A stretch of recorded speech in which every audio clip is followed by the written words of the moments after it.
Welcome to On Deck with DeRo Arch. I am Eric DeRosset, along with Darren Archer. We do a little sports show here. Try to do it once a week. Sometimes that works out, sometimes it doesn't. But we enjoy doing it and try to get to it at least weekly if we can. Darren, good to see you. Summer is upon us, and school is out most places, and it truly feels like summer break. It does, and I've been ready for this since August of last year. So, Yep. no, I, Yep. I love this time of year. Baseball's in full swing. High school and college baseball are starting their state tournaments and World Series playoffs, and it's just a fun time of year to be a sports fan. Absolutely. I think state softball, Missouri State softball, they're deep into their playoffs and had some games here just recently on the state level. And baseball is in their sectional quarterfinal, I believe, Correct. area through there. So, good time for high school sports as well. So, I'm going to lead off with a few Major League Baseball stats or tidbits that I find interesting. Going to throw a couple of these your way and let you give me some feedback. The first one I've got here is regarding Major League team batting average. Presently in the major leagues, there are 25 teams hitting below 250 as a team. 25. Wow. From just to give you some sort of perspective, from 1998 to 2009, the high was five teams hit below 250. From 2010 to 2020, the high was 18. And now here we are in the mid 2020s, and 25 teams are below 250. So it's gone from 5 to 25 in, we're going to say, 20 years' time, plus a little. So, with that being said, is that a pitching thing? Is it a hitting philosophy, hitting approach thing? And the third thing I'm going to throw at you is it healthy for baseball? Is that what we want the game to be in terms of, do we want teams to hit below 250 and just play long ball all the time? So I'm going to throw all that your way and let you give me a little feedback. I think yes, it has a lot to do with pitching. Velocity is up. Yeah. Um, the number of pitchers that are used throughout a game is really up, and very rarely um, do you see quality starts anymore, let alone complete games Yes. anymore from pitching staffs. I mean, you've got your starters, you've got um, guys that gap between your starters and uh, closers, and then obviously you have your setup man and your closer, and they're that has a lot to do with it. I think batting philosophy also has a lot to do with that. Uh, the two words of launch and angle have really taken over Yeah. the sport. And excuse me, I think that that has probably affected batting averages. A lot more people swinging for the fence Yeah. uh, than they are trying to get base hits. So um, I in order to win a World Series title, I think you have to have from top to bottom a great pitching staff. I think that's where it starts. Yeah. Excuse me. But I also feel that you've got to have a team that can go station to station and play small ball in certain situations. Um, we I think we the sabermetrics get caught up in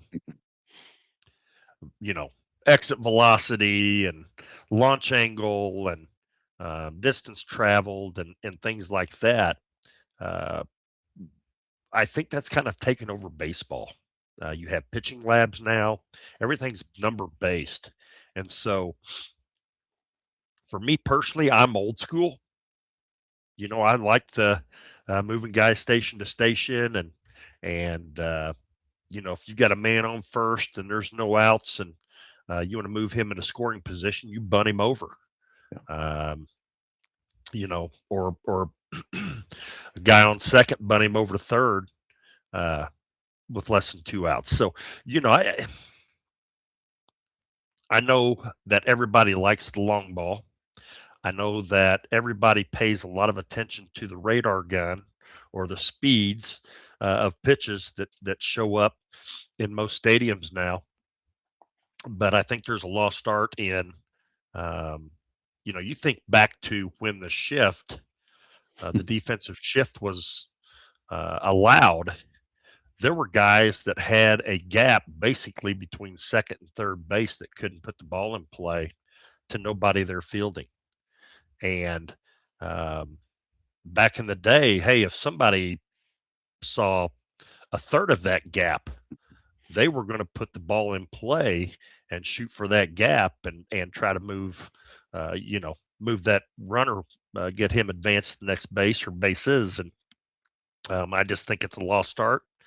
I really enjoy that type of game. Like I said, I'm old school, and I know it's not for everybody.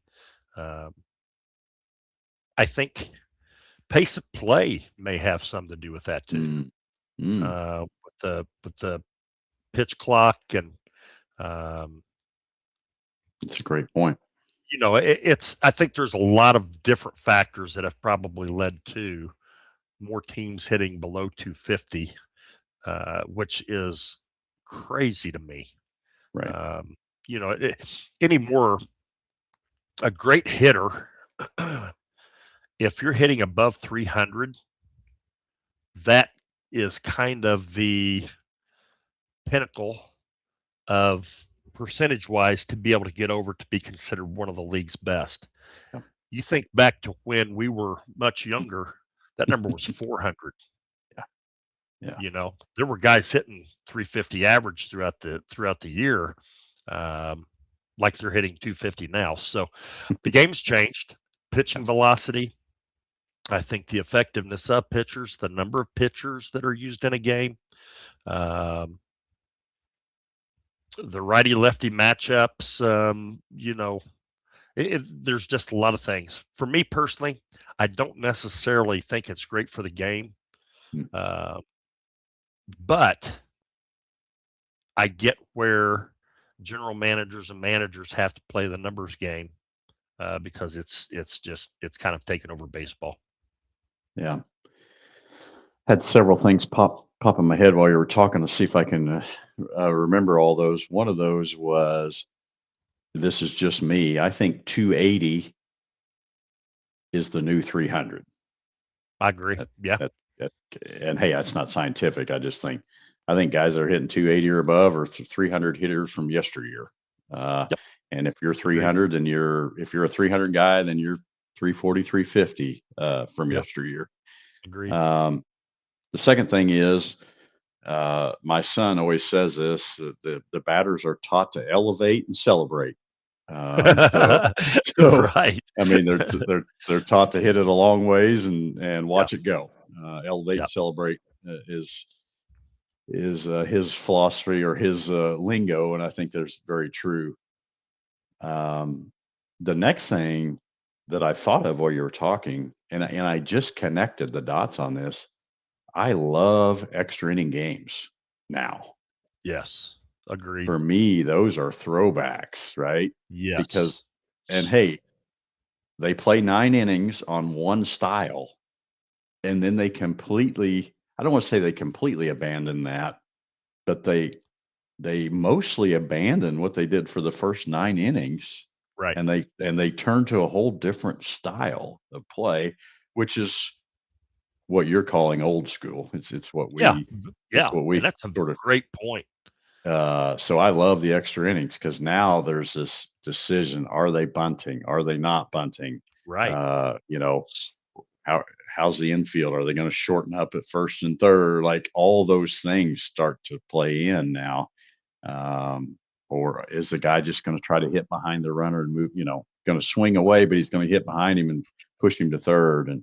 Yeah. And so, and hey, now all of a sudden you're a sack bunt and a sack fly away from scoring a run. Right. Like that guy Right. scores without a hit. Um, and so I love the extra inning games for that reason. Yeah. I never thought of that, but you're right. It's a game within a game. Yeah. Yeah. Uh, It's a whole different microcosm of whole different. what else is going on. Exactly. And you're right. I think the analytics, I don't want to say they go out the window, but managers start just managing based on their gut, right? And Right. how they see the situation and how they think this player, how he's going. Is he good enough right now to swing away, or do we need to shorten him up and bunt him? I mean, all those things are back in play. And for the Absolutely. first 9 innings, I don't feel like any of those things are even there. I mean, not even Yeah. remotely thought of. So extra inning games are cool to me for that reason. Um, Another stat that sort of ties into that indirectly, which this one surprises me. This was as of yesterday, I believe, or day before. Uh, in the major leagues this season, 1,122 pitches have been thrown that are 100 miles an hour or higher. So 1,100 ish. Of those 1,100, there have been 584 swings. So the batter has swung half the time. Yeah. To this point, there are exactly 0 home runs on a pitch that was 100 miles an hour or greater this season. That's Now, amazing to me. yeah, I feel like somebody would have turned one of those around by now, right? I mean, Gosh, you would certainly think so. yeah, You would certainly think so, and I think that goes back to the original question that you asked. With the 250 average, right. with so many teams hitting below 250, I think the effectiveness of um, guys that can bring it. I mean, Yeah, you a lot of times as the game has progressed over the years, those 100 plus mile per hour hurlers were pretty much tabbed for the bullpen and closing. yes, yes, In some occasion, a setup, but you've got guys that, hey, they're coming in the game. And what did his name escapes me. He's from Missouri, the pitcher from the Brewers. Um, uh, yes. Give me yeah, 2 hours. Give I've me got it. 2 Yeah, hours. right. I'm having a brain fart right now, but he's Uh, actually, I think he's from up in the Kansas City area is it originally. But Corbin? Is it Corbin Burns? no, no, No. it'll come Anyway, to me yeah, yeah, anyway. I mean, he had 7 pitches that were over 101 mile an hour in the middle of a game. There are guys throwing up that their average fastball is 97, 98 mile an hour throughout 4 or 5 innings of pitching. right, right, It's crazy. yeah. It's It crazy. And I think that, I mean, there are so many pitchers that teams are losing to elbow and shoulder issues. yeah, And I think it's just because they're throwing so hard that the body is not able to withstand that type of velocity, pressure yeah, on the shoulder and elbow, and it's caused a lot of injuries. yeah. Um, yeah, and and this is another. My son's a good baseball guy, so I kind of Absolutely, he is. Yeah, lean on him for some perspective sometimes. But he always talks a lot, and I mentioned this on this show before that pitchers now throw every pitch with max effort. So yes, everything's defined by max effort, whereas guys from yesteryear, they threw for long haul, right? Right. They right, were going to try to get their team 9 innings or 8 innings or whatever it took. sure, These guys are trying to throw as hard as they can for 6 innings, Right. starters, give up 3 runs or fewer. That's a quality start. And like you Exactly. said, they turn it over to this committee of if they go 6 innings, there's probably going to be 3 more guys throw in that Yeah. game. Yeah. There's going to be a guy that comes out and throws the whole seventh and faces one batter in the eighth, and then a guy the setup guy comes in and gets 2 outs in the eighth, and then the closer in the ninth. So Yeah. um, that's kind of I how that's built. I had to cheat. Jacob Mizorowski Yes, is the yes, young man's name you're right. that pitches for the Brewers. That can, I mean, he just absolutely can bring it. Yeah, Um, he was brought up last year and was really effective. He was a little wild at times, right. but he was really effective, and he's kind of honed that in, um, with his control. And man, he's. Could you imagine being in a batter's box and seeing 3 or 4 pitches, 100 plus, that you've got to put the ball in play? Yeah, and when you said that he's a little wild, my first instinct was I have no desire to stand Right? 60 feet 6 inches from that guy. No, I no, mean, like I would like to say that the old athlete in me, like that's a challenge. I'm going to get up there and I'm going to try it. No, thank you. no. Uh, I am not standing in there for that, especially if he's wild. Yeah, exactly. You got to make some business decisions while you're in that That's box, right. and they That's don't right. necessarily all have to do with baseball. It's about That's exactly right. self-preservation. That's exactly right. So, um, and then the third stat I've got with this sort of relates to all this. And I didn't, I'd like to say I did all this on purpose, but it's just kind of worked out this way. There was a no hitter just a couple of days ago. Um, and so that got me to thinking a little bit about Nolan Ryan, who threw 7 no hitters in his career. The and hey, flamethrower, max effort guy. I mean, he kind of broke the mold of Right. what 70s and 80s baseball looked like. Here's the thing that just absolutely stuns me. Not only did he have the 7 no hitters, he also threw 12 one hitters in his career. So he Man. is literally was 12 hits away from having 19 no hitters in his career. Uh, that's something that baseball fans of today, like you just can't understand it. You Can't just fathom it. Right. no, no. Um, and I also believe that I'm going off the cuff here. Mhm. Um, so viewers, if I'm wrong, you can call me out. I also don't. I think Nolan Ryan never won a Cy Young award, if I'm correct. Really? So a guy that throws 7 no hitters and 12 one hitters, I don't think he ever won the Cy Young. Yeah. Amazing. So we'll have to check on that. Anyway, yeah, good stuff on the baseball and the hitting philosophy and the pitchers of today. And I'm going to say it again. Uh, if you're a generation behind Darren and I, which might be several of you at this point, uh, the extra innings is what most baseball games used to look like. That was started like what you see in the Yeah. 10th inning today is what was 1 through 9 innings most of the time. So just a good glimpse of what baseball used to be from yesteryear. Yeah. Staying with some major league topics, just current baseball in terms of teams and where people are at in the standings. An interesting stat here: um, all teams in the AL West are under 500 presently, um, and the top one isn't even 500. They're all one game below 500 or lower, and counter to that, all the teams in the NL Central are above 500. So I think both of those extremes are rare. Maybe not. Seems like that's a little unusual to me.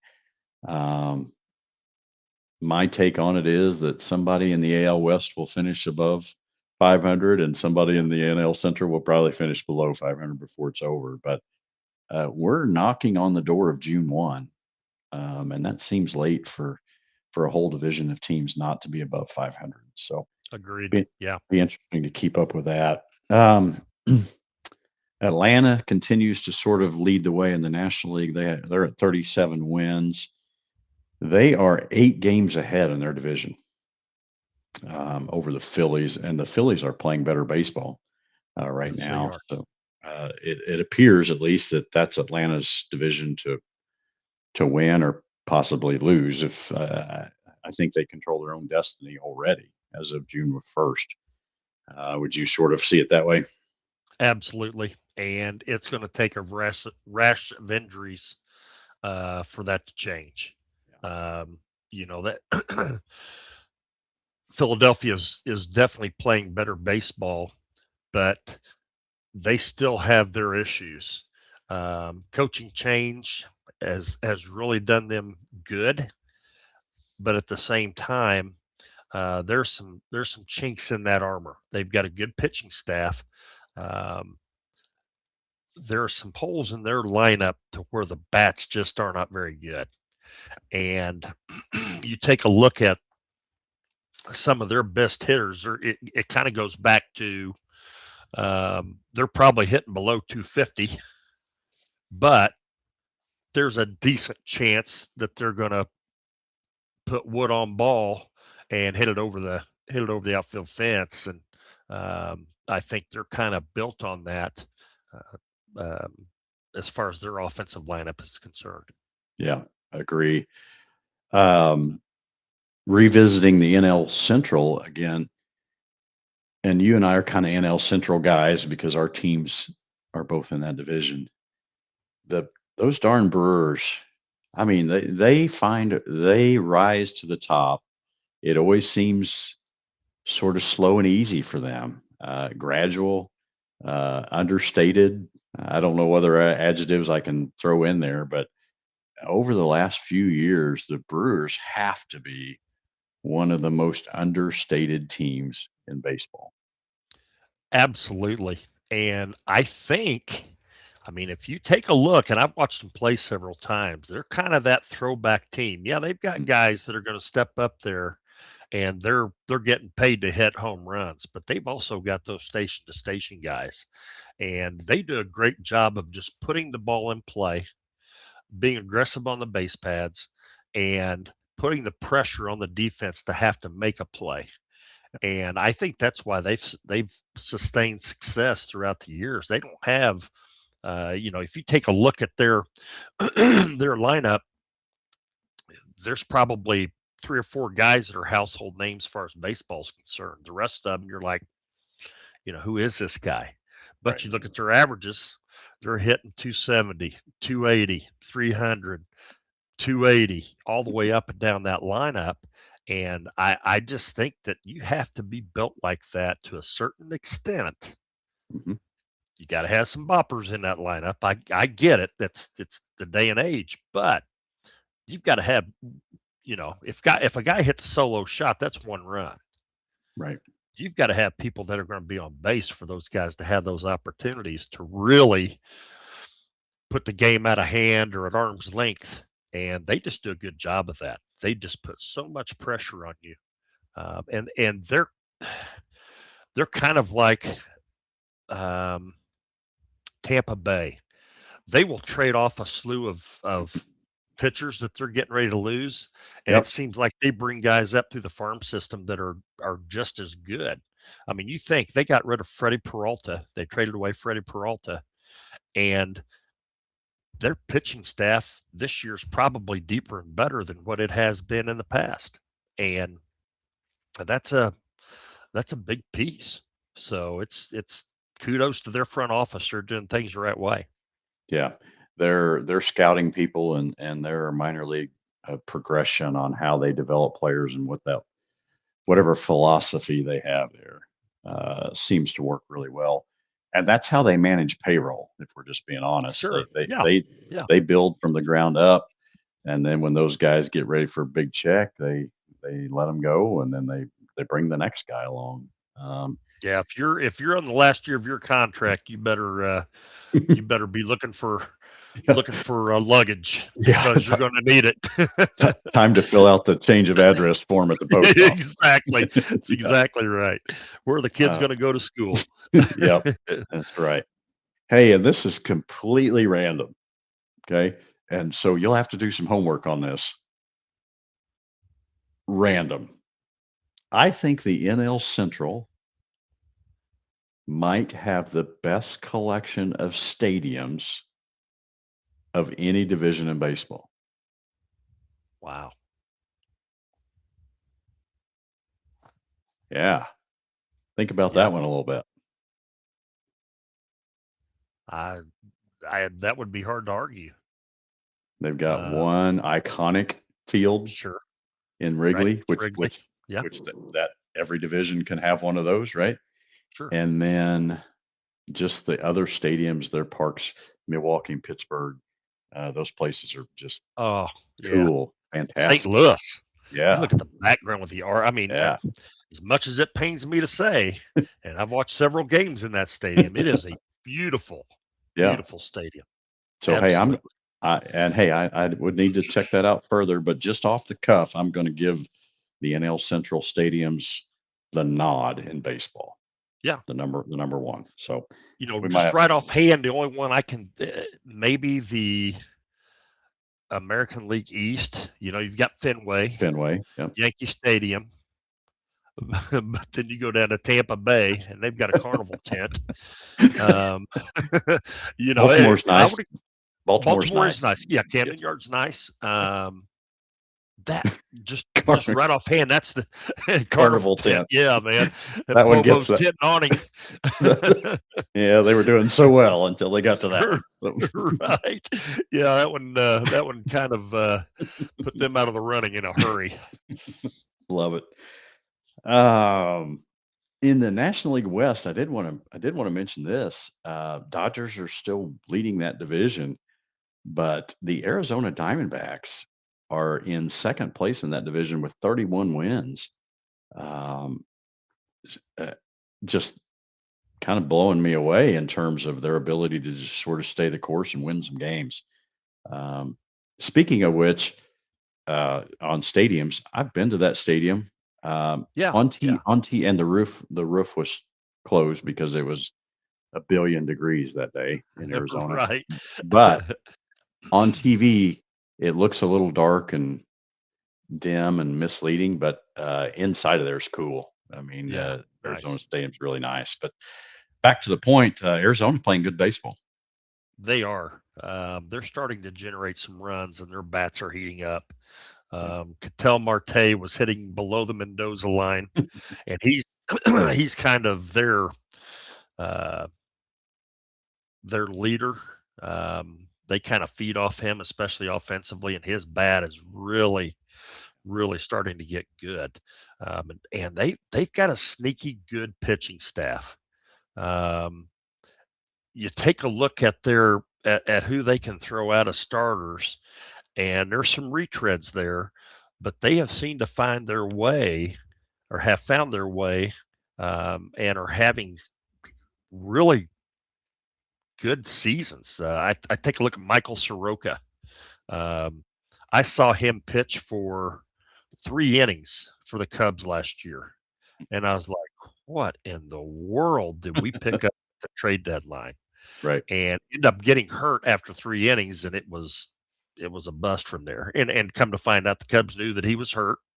Um, Threw him out there anyway, Right. and but he's kind of regenerated his career down there. Um, Zach Gallen is another one that's a really good starter, pretty solid. But I just think with their bats heating up, that's a dangerous team. Yeah. Agree. You know, and this goes back a few years, but when Arizona was making playoff runs, that stadium was electric. That environment was as good as any baseball environment around. Like those playoff times with Luis Gonzalez and some of those guys. Those were fun teams to watch. So I think this sounds kind of weird because Arizona isn't a throwback sort of team, but baseball is better when Arizona's good, just because their fan Oh base. yeah, I yeah, think they're really absolutely. supportive and do a great job out there. Or I'm sorry, switching to the American League, the Tampa Bay Rays continue to play steady baseball. They're at 34 wins, which puts them tied with the Yankees for first in that division, I believe. So they continue to play well. The Royals continue to struggle. They are 12 games below 500 and presently have the second worst winning percentage in the American League. Uh, Caught me off guard. I thought the Royals would be potential wild card contenders in this season. I guess there's still time feasibly for that to happen, but they're going to have to turn things around fairly quickly. Um, I did sort of check in on Salvador Perez when I was looking things up. I've got a hold 'em and fold 'em later in the show for you concerning Mr. Perez. So excited to get to that here in a few minutes. Switching to the NBA. Uh, we are recording this show on a Thursday, and it will go out probably on a Friday morning. Uh, as it stands right now, Game 6 of the Oklahoma City San Antonio series is scheduled to start in about an hour from the recording time of this. Um, San Antonio has put up a fight, perhaps more than most thought they would. OKC has had to earn it. On the other side, the Knicks, they are headed to the NBA Finals. You and I talked about this before the show started. The Knicks swept the Cavs. Prior to that, they swept the 76ers. So there's 8 straight wins. And viewers, we may be wrong on this, but I believe they were down in the opening series 2-1 and came back and won that series 4-2, which would mean that they are on a 11 game winning streak in the playoffs. They've won 11 straight. Knicks are pretty good. Yeah, they're very good um, at every position. They've Yeah. got depth. They've got guys that can come in off the bench and score. Um, they're a fun team to watch. And, here again, we're probably showing our age a little bit, but I think it's good for the NBA for the New York Knicks to be in the NBA Finals. It kind of brings that old school feel to it. Um, Believe it or not, back in the day, the Knicks were a contender year in and year out. Yeah. Um, Really good. with Really, really Patrick good. Ewing and company, with Starks and Ewing and the rest of them. Yep. It seemed like they met up with Chicago with Michael Jordan and the Bulls Yep. pretty much every playoff. And boy, that's back here again. I'm Yep. going old school, but that's back when basketball was Yeah. really, really good basketball. Yep. A lot different than what it is now. Nothing Charles against the Oakley. game right now. Yeah, Yeah. Charles Oakley. I mean, you can go Allen on and on. Houston come in on the Yeah, tail end of that, and yeah, Greg sure did. Anthony, and Yeah, there were some dudes for that Knicks team. absolutely. You're Yeah, right. NBA is better when the Knicks are better. yeah, I don't I think think it's so. anything about the stars come out. There's the celebrity feel to it is cool, and it's been really cool to watch those former Nick guys at the games. Yes, They're there in bunches. I mean, it's not just a cameo right. one night thing. I mean, they're there every night. So and even travel. They're on the road sometimes. So I like the Knicks, and I'm going to take this one step further. Mike Brown is their coach. Coach Brown has a tremendous NBA legacy. Like he's made some stops and been with some people that are super influential in the game. Um, I don't know that I'm necessarily rooting for the Knicks over whoever in the playoffs, but I am rooting for Mike Brown. I think he does a great job. He started out early 2000s with San Antonio and was in that Coach Popovich culture. for a while. Then spent some time in Indiana with Rick Carlisle on some really good Indiana teams, Pacer teams through there. Then obviously went and coached the Cavs and LeBron. And I use that word a little loosely. I said he went and coached LeBron. I'm not sure anybody really coaches LeBron. I think LeBron's in charge everywhere he goes, with the exception of, and Darren, help me out on this. I think when LeBron was with the Heat, I think Pat Riley was in charge. He most definitely was in charge. uh, Pat Riley would have it no other way. He would. Pat Riley would terrify me as if I was a player. Like that guy. Like he's got to be the most intimidating 180-pound coach in the world. Right. So I think Pat Riley through Spoelstra coached LeBron, but I don't think anybody else has really coached LeBron. Anyway, Mike Brown was with the Cavs on those LeBron teams on the first swing through there. Brown then went on to be the Lakers coach for just a little cup of coffee there. It didn't last long, and I don't think it ended well. And then he was an assistant for the Warriors for 5+ years, maybe 6, and Steve Kerr and sort of in the Warriors' heyday. So the Knicks. My point with all that, the Knicks are in really good hands. Mike Brown's doing a great job for them. Switch back to the Thunder in San Antonio. Game 6 is in an hour. It's in San Antonio. Is that correct? Correct. What do you see tonight? And hey, viewers, by the time you see this show, we'll know whether Darren's his take on the game tonight was correct or not. I think San Antonio is going to play with their hair on fire. Wembanyama really struggled. Yeah. The last game at Oklahoma City, and I think he's going to come out and try to prove a point. I will say, as the series has progressed, Oklahoma City's done a pretty good job of neutralizing him. I don't want to say stopping him, because you're not going to stop him. It's going to come down to some of the, Wembanyama is going to get his. People like Stephen Castle, some of those other guys are really going to have to step up and score. Oklahoma City's been scoring at a tremendous clip. They're putting up 120, 130 a night. That's a lot of points. So it'll be an interesting game, but I think that San Antonio probably comes out on top, and it goes to a Game 7 back to Oklahoma City.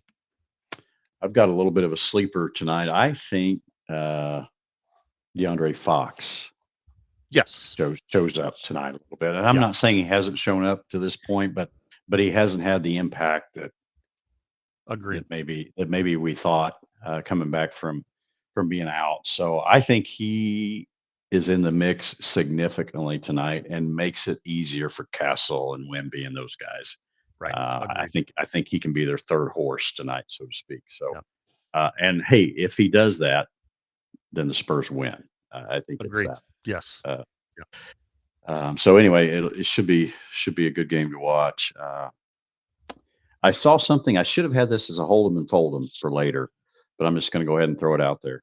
And the terminology won't be exactly right, but I saw a thing last couple of days that said something along this line, that Wemby has to be game planned for more than LeBron did at their same ages. So whenever Wemby and LeBron were the same ages, the other teams that were playing them, they had to consider and game plan more for Wemby than what they did for LeBron at the similar stage. I don't know if that's true or not. I do know Wemby creates chaos and challenges across the board. I would think so.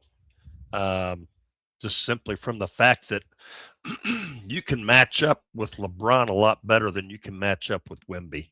Agreed. You can't coach 7'4", 7'5", whatever he is. Yeah. and to be able to do some of the things that he does. He's just a tremendous player. Some of the shots that he's hit have been Unreal. nothing short of amazing. And Shea Gilgeous-Alexander is obviously a great player, as the MVP this year, and he seems to be an afterthought in that whole series, if you Yeah. think about it.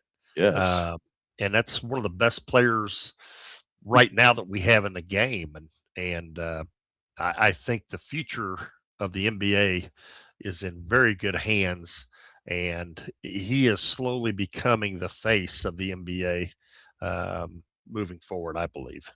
I agree.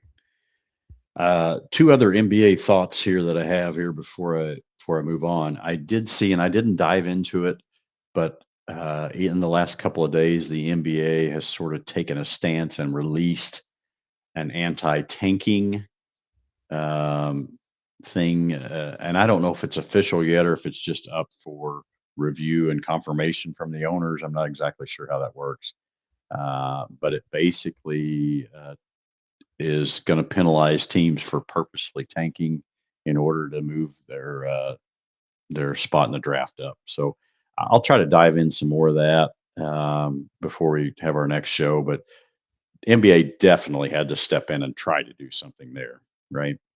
Agreed. Yeah. I mean, it was obvious. Yeah, yeah, I agree. And so, uh, and the parts I saw was somehow the bottom three teams were going to be sort of in this pool, and they were going to have to show progress towards winning and those kind of things.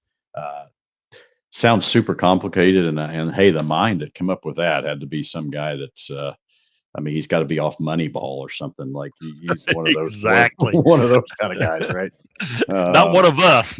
They're not not going one to of ask us. you or I anytime soon, are they? No, they did not text me and ask me what I thought. So, Right. uh, the other tidbit I've got is just a little spoiler here. OKC's general manager slash head of basketball operations, whatever you want to call him, is a guy named Sam Presti, who, in Darren Archer's words, and spot on, everything he touches in terms of basketball turns to gold. Was a direct quote from Darren before the show started, and that's so true. He's done a phenomenal job as OKC's general manager. But I think on our next show, I'm going to dive into a little bit about Mr. Presti and his path and just some of the accomplishments that he's had. Uh, Started his career in the NBA, or his GM career, at age 30 in 2007, and has worked and done phenomenal things. And when I start throwing out some of the names of guys that he drafted and believed in, it's nothing short of phenomenal. So, a little spoiler for the next show. Be ready to catch up on Sam Presti. All right, Darren, we've reached the Hold'em and Fold'em sequence of our show as we close here. Got a couple of scenarios that I'm going to give Darren. If you're new to our show, we try to close every show where I give Darren a scenario, and he has to choose whether he's going to hold them or fold them. So usually try to come up with some unique premise where he has to do a little thinking and put himself out there a little bit. So the first one isn't a true hold 'em and fold 'em. It's more like a pick 'em. But here's the first one. The Spurs have a 24% chance of winning the West, which means they have to beat Oklahoma City tonight and again in Game 7. 24% is the likelihood of that.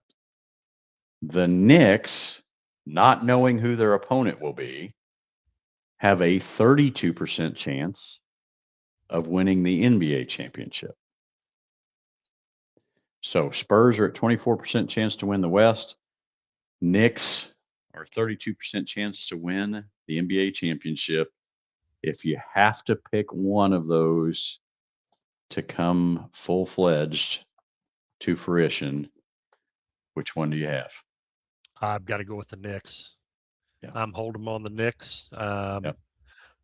I would say even if the percentages were lower, I'd still have to go that way. just from Knicks. the simple fact that I think they can win it. Wow.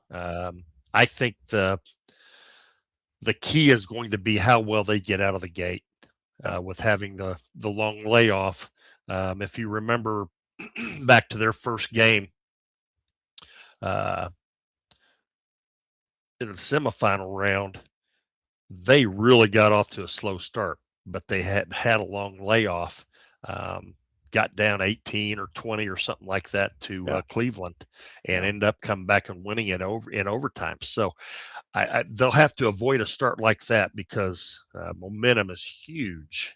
Yeah. Obviously, when you get to that point or at this stage of the game, but uh, you could have told me that the Knicks were 20% uh, Mm. favorites. I'd still take them. I think they've got the type of team to match up with Oklahoma City or San Antonio Mm. and come out successful. So with that being said, I mean, I think we both feel like Oklahoma City is the better team between them and the Spurs. That doesn't mean they'll win it. That Correct. doesn't mean they'll win that West Series. So let's play it this way. If Knicks and Spurs are the two representatives in the NBA Finals, do you have the Knicks head to head of winning that series? Is that where you're at with the Knicks? Knicks and Spurs. Oh yeah, I do. Yeah, Yep, I really do. interesting. Um, I just think that they've got the horses to match up and get physical with Wimbenyana, and I think that um, the scoring ability that New York can bring in off the bench is as good as anything I've seen in a while. Yeah, Probably since Oklahoma City's team last year yeah, when they were healthy. You know, they could bring guys in and yeah, they could drop 20, and yep. and I just think New York is kind of like that. They're playing really good right now and have a lot of confidence, and I think that's important going into uh, NBA Finals. Good. Very well. All right. I'll close with this Hold'em and Fold'em, and yeah, you're on this one. You're going to make 50% of Missouri mad. And maybe That's it. maybe you've That's already all. done that. I don't know. Maybe that's not a big deal at this Right. point.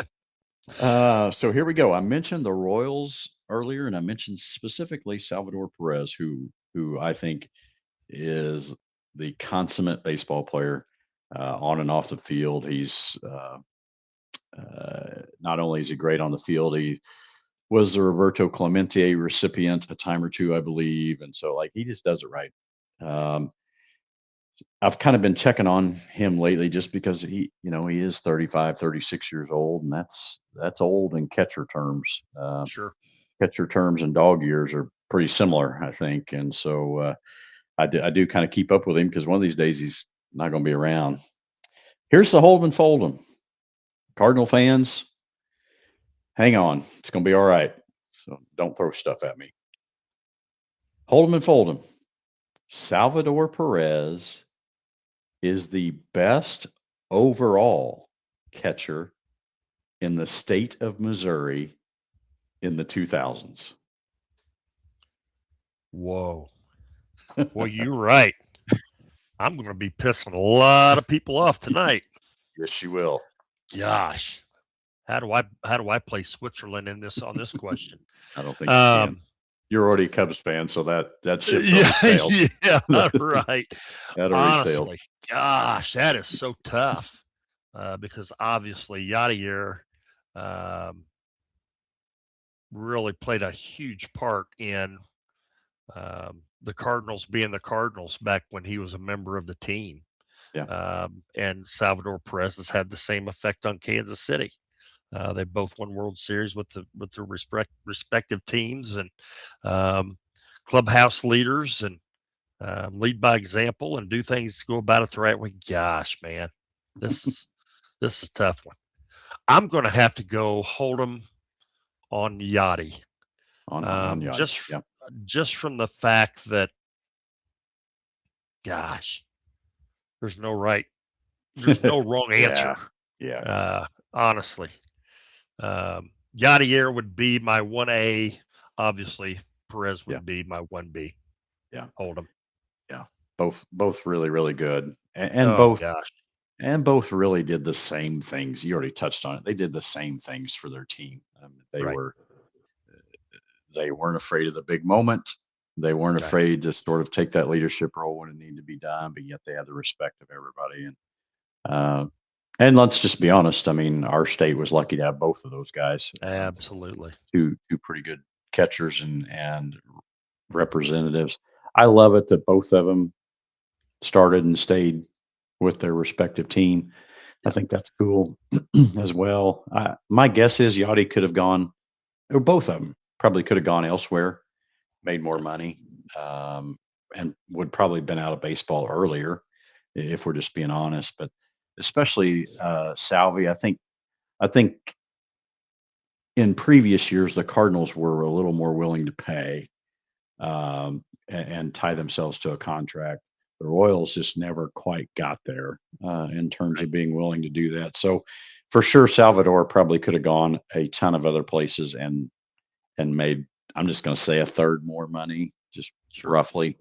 So the fact that they both stayed with the Royals and the Cardinals is a good thing for our state and good thing for our team. So you did a great job there, sort of playing the middle. The Ooh, 1A and the 1B was that was you weaved that in really well. So nice work. you betcha. Well, that's the toughest one you've given me yet, buddy. Well, That that's good.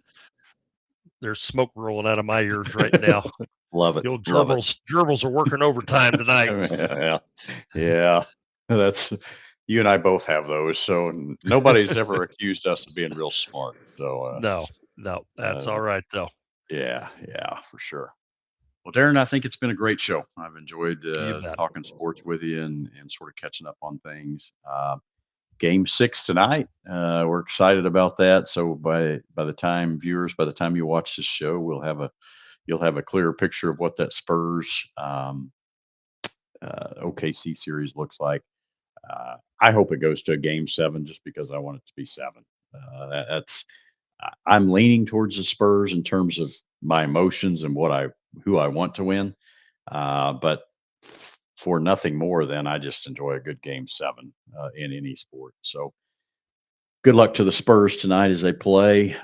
In baseball terms, Cubs and Cardinals are set for a 3-game set this weekend. Is that right? Correct. Yeah, at St. Louis ought to be a great series. Yeah, and it's hard to believe, but hey, June, late May, June games, those things kind of mean something already. Those major league teams, they used to play 18 games within their division. I believe that's reduced to 12 now. So um, those matchups tend to be more important with there being fewer of them. So be great to watch Cubs Cardinals this weekend. Then the following weekend, Cincinnati will go into the St. Louis to play them. So some great NL Central baseball going on. The Cubs and the Pirates play tonight. Correct. Is that correct? With Skeen on the mound. So Yes. um, there's good baseball going on right now. So especially if you're Yep. an NL guy. So Darren, anything you have to throw my way before we call it a night? No, just as usual, we thank our viewers and listeners. Be sure to give us a like and follow on our YouTube channel. You see our handles for Twitter, or X as it is called now, and give us a follow on our Facebook page as well. We always appreciate your support and look forward to doing it again next week. Yep. And I've said this before a couple weeks ago, and I'm say it again, and with tremendous humbleness. We've been fortunate to have quite a few people sort of check in on our show, and with just a big thanks to those that are doing that. Couldn't do it without you, and so hopefully we can keep bringing you information that you enjoy and you like to hear two old guys talk about it. So, but just a genuine sort of baseline thank you to the people that tune in and watch us. We certainly do appreciate you. So. With that being said, you have been watching On Deck with DeRo and Arch, and I'm going to sign off for tonight. I am Eric DeRosset. Alongside of me, as always, is Darren Archer, and we will see you next week. This has been a presentation of the Missouri Sports Network. Thank you for tuning in.